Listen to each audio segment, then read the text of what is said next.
काल धनंजय मुंडे केंद्रीय गृहमंत्री अमित शाह साहेबांना भेटले। त्याच्या आदल्या दिवशी हा जातीवादी सुनील तटकरे आणि हा प्रफुल्ल पटेल हे दोघं भेटले होते आणि या सुनील तटकरेने अमित शाह साहेबांची वेळ या धनंजय मुंडेला घेऊन दिली होती आणि हा सुनील तटकरे आणि प्रफुल्ल पटेल अजितदादावर प्रेशर करत आहेत आणि धनंजय मुंडेला मंत्रिमंडळात घेण्यासाठी दबाव टाकत आहे। या धनंजय मुंडेने अनेक महाराष्ट्रातील माता माऊलीचं कुंकू पुसलेलं आहे, रक्त पेलेलं आहे, हे जे हात मानलेले आहेत आणि अशा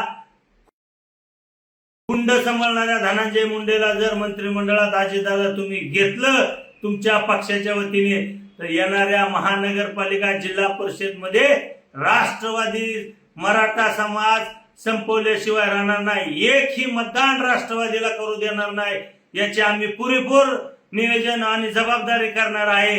आणि हा धनंजय मुंडे मंत्रिमंडळात कसा येतो? अहो, स्वर्गीय संतोष अण्णा देशमुख यांच्या कुटुंबाला अजून न्याय भेटला नाही आणि हा धनंजय मुंडे मंत्रिमंडळात आला तर महाराष्ट्रात अनेक प्रत्येक जिल्ह्यात प्रत्येक तालुक्यात वाल्मिक कराड सारखे गुंड सांभाळून गुंडगिरी महाराष्ट्रात बिहार सारखं करण्याचं नियोजन करेन। अजितदादा, याच मराठ्यांनी राष्ट्रवादी तुमची वाढवलेले, आजपर्यंत याच मराठ्यांच्या जीवावर तुम्ही सत्ता केंद्रित सत्ता भोगलेली आहे आणि त्याच मराठ्यांच्या विरोधात जर धनंजय मुंडेला परत मंत्रिमंडळात घेतलं तर तुम्हाला तुमच्या राष्ट्रवादीला या महानगरपालिका जिल्हा परिषद मध्ये निस्तानवत केल्याशिवाय हा मराठा समाज गप्प बसणार नाही।